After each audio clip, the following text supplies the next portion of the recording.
How's it going, everybody? I am DeanoGTO, and today we're going to be talking about the E100, the Tier 10 Super Heavy tank that's the head of the E100 line, as you expect. I'm just going to quickly go into my history with this vehicle here, just at the start, just so you have an idea of my experience with this tank. So this was the first Tier 10 I ever bought, and it was just after I got my first computer that I built. So it was my old computer, the one that I had previously, the one where I was doing 30 FPS videos in I think it was 720p quality, I think it was. Back before I was making 60 FPS videos, and the majority of the videos I think I made were 480p or something like that. But those videos there, they were all made on my previous computer. And I pretty much got this thing. This is the first Tier 10 I ever unlocked. It was on that computer. It was incredibly just it was an incredible feeling to unlock your first Tier 10. Well, I say unlock first Tier 10. The first Tier 10 I ever unlocked was actually the mouse from the VKB. But well, this thing was the first thing I ever bought, and it happened just the first ever top of the tree for the EU server. Whenever it hit, I just saw the E100 on available for 4.27 million. I had 5 million credits. I was just I can finish the E75 grind here in a day. So I finished the E75 grind and just bought the E100 immediately. And the other thing that was awesome about it, this was mainly intended for crew training, but because it was the E100, they were doing double XP for the vehicle for a certain number of games, and that effectively allowed me to get the top gun on this thing during the event and just get it just immediately. It took no time at all with a standard account in order to get the top gun on this thing. It was such an easy grind. It was so much fun to learn to play this monster of a tank. And I really, really enjoyed it at that point in time. It was my favorite tank in the game for a while before I got the KB5. And before I got really good in the KB5, in which case the KB5 can't replace it. But as far as standard tanks as far as standard tanks went, this thing was pretty much my pinnacle. But as time went on, I gradually started to notice a bit of a trend. You would hear the heat sizzle a lot in the E100 in comparison to the E75. The E75, for some reason, isn't as much of a heat magnet as the E100. The E100, it's just accepted these days that you fire heat at E100s. It's just the standard thing to do. Which sucks because the E100's main trait is its armor, and it's kind of like the way I always talk about premium rounds is how would the medium tank drivers feel if there was a premium shot for heavy tanks which just took away half their mobility? How useful would medium tank be? How useful would medium tank be if that was a thing? For 20 seconds or something, they just had half the top speed they normally have and half the traverse speed. How useful would that be? That's pretty much what premium rounds do to heavy tanks. They pretty much just half their overall usability. It just makes them their mobility and their gun. It just removes their main aspect, their armor, just completely from the equation. It's removing the mobility completely from the equation for a medium tank or light tank. That's pretty much the best way to put it to a medium tank driver who doesn't really understand that you really do need the armor in heavy tanks in order for them to actually be effective. Because a lot of medium tank drivers used to say oh yeah, you need the premium mounts because otherwise the heavy tanks would never die. I'm just but they have weak points. This was at the time whenever they had weak points all over them. The Tiger P was always the perfect example I would always point to was just oh yeah, Tiger P, just look at that. It has weak points all over it. And sorry, I don't know what's up with my internet today, but it keeps doing this. Freezing the game for 20 seconds, and then after the 20 seconds have passed, it'll give me back control of the game. It's kind of annoying, because I can see here on my phone, the internet is still working, but for some reason, I don't know why. It just keeps doing this here whenever I'm trying to... Seriously? I don't know what the hell hit... Okay, I apparently got hit by 2 artilleries, and... yeah, I have no idea how that happened and what spotted me. But yeah, that just happens from time to time. I don't know why, I don't know what's causing that, but I can't figure it out, so I'm just going to go on with it. So, let's continue on, moving on forward here, because, well, I expected the mouse to head down towards the west here, but he actually didn't, which was a surprise. The Jagdpanzer E100, though, did go down to the south, which is pretty useful for me, because it means that I don't have to deal with that thing's 420mm heat rounds. Because, well, the Panzer E100s just seem to have a general trend of pressing the 2 key as soon as they see something with any sort of armor whatsoever, which is kind of weird because they have pretty much 300 penetration already. So that kind of negates armor to a significant extent already, so I don't really know why they need to have such just insanely powerful heat rounds. Like, I don't really understand this thing's heat rounds either. I mean, 334 pen? Why? I mean, why does it need 334? Why isn't it like 260 or 280 or something like that? That would make much more sense balancing wise. And yeah, that guy just lost the majority of his health. I'm also not particularly fearful of the Meal 1 either. Oh look, a T20 prototype, not really fearful of you either. Like, you're just kind of there. You can kind of slow me down a little bit, but you're not going to stop me. Mouse though, that can cause me some problems. Tier 8s, I don't really fear too much. Well, multiple ones can cause me problems, but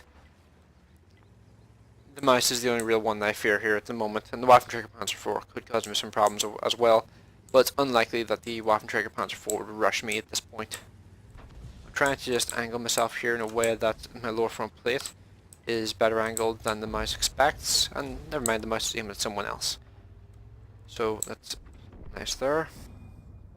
Wow, he's actually angled perfectly, so that's actually not a pen for me apparently. Let's go for that.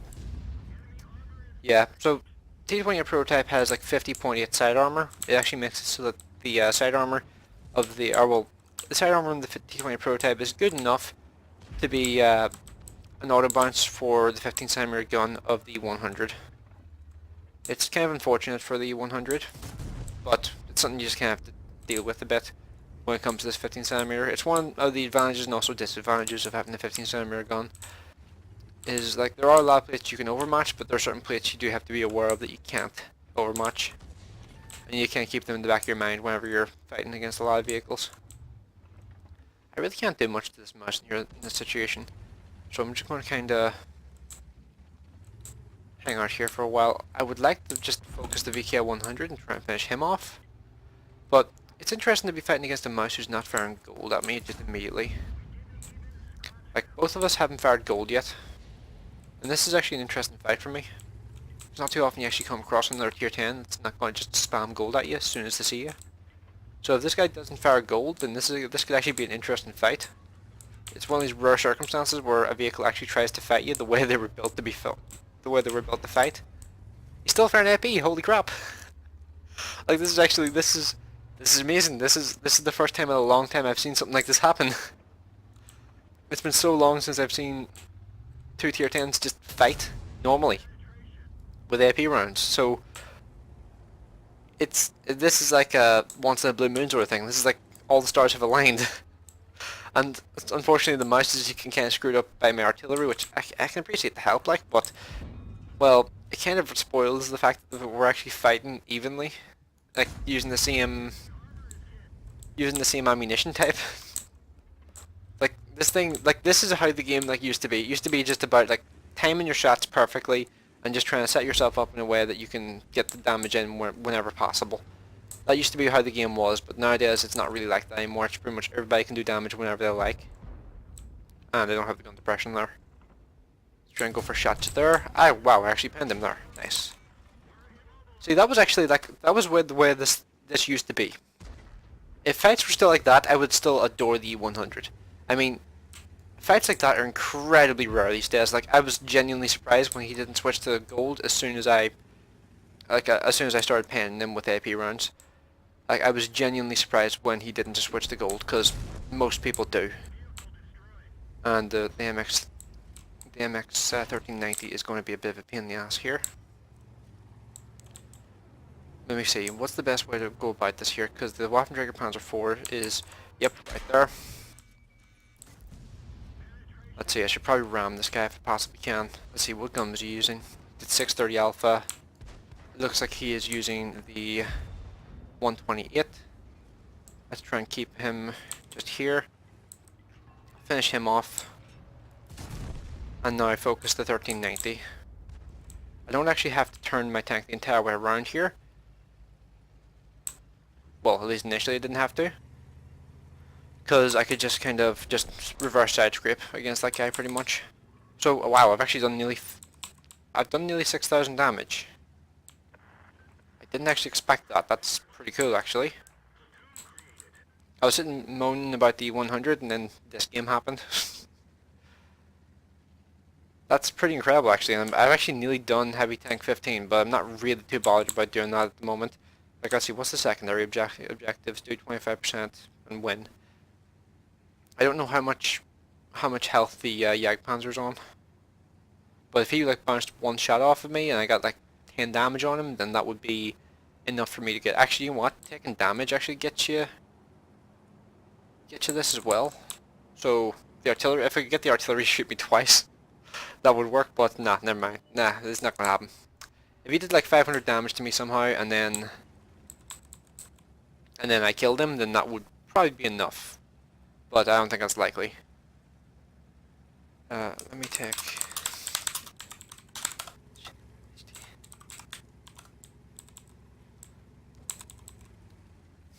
I wonder if they'll actually let me do it.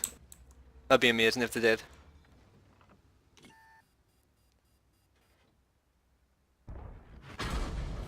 I don't think that's gonna be enough. Need 200 more. No, I didn't think it was gonna happen, but I will. I just kind of screwed around a little bit there to see if I could get that. It wasn't likely, but ah, damn it, didn't get the time to type in the GG there, but that was actually a pretty fun game. That's the way the game used to be back in the past. Now, granted, that was a game where I was against tier 8s. I was obviously going a tier 10 against tier 8s, but having situations like that there come up are pretty rare these days, and I wonder what that mission was. I have no idea.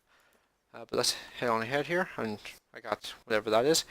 So, let's see, I got an ace tanker, steel wall, high caliber, and the brothers in arms there for platooning with the artillery. That was a damn good game for the most part. I actually made credits because I didn't fire a single gold round. Yeah, I really miss when the game was actually consistently like this. I don't even know what this is. I'm just kind of curious. It's probably just like a thing just saying like, oh yeah, good game. Oh, whoops, what happened there? Alright, hang on, I need to go back into the thing here. It says great performance. Let's see, so much skills. Oh, right, okay. So it's like one of those things where they give you like a discount code whenever you do well enough in a game. I actually forgot that was a thing. It's been a long time since I've actually seen that. Like, I thought they'd stop doing that there because I hadn't seen it in such a long time, but yeah, it's actually kind of cool to see that they still do that. But for the most part, yeah, that was actually like what the game used to be like back in the day. Like, this is actually exactly what I remember the game being like years ago, but you could do this sort of shit against tier 10s reliably. I mean, I fought the mouse on the enemy team, and the mouse on the enemy team sadly only got like, he didn't get any damage in that game at all, which is actually kind of brutal. I feel kind of bad about that, but that was what the game used to be like. Just AP versus AP, and premium rounds were very rarely actually used. I really miss the days when that was actually like the standard and not the exception, because you can see like how shocked I was when that guy didn't just start spamming gold at me. But yeah, the E100 can still work, but only when you're in a very specific situation like that. And when I say a very specific situation, I mean that's an incredibly specific situation. I mean, the fact that that mouse didn't fire gold rounds blew my mind. I didn't expect that in the slightest. So, yeah, let me know what you guys think of this video in the comment section below. I still think the E100 is kind of underpowered by today's standards. That was a game versus tier 8, so that was obviously going to be biased in my favor just by virtue of it being a game with tier 8s. So, yeah, I was going to do well in that game in some shape or form no matter what, just not quite as well as that. I didn't expect to do quite as well as that. So, yeah. Let me know what you guys think of this video in the comment section below, and let me know what you guys think of the E100 in today's game. Do you think the E100 needs to be buffed? Do you think like my rework from the other day is still valid after seeing a game like that, or do you think that was just an incredibly lucky game like I think it was? So yeah, let me know in the comment section below. Hope you enjoyed the video. I will see you in the next one.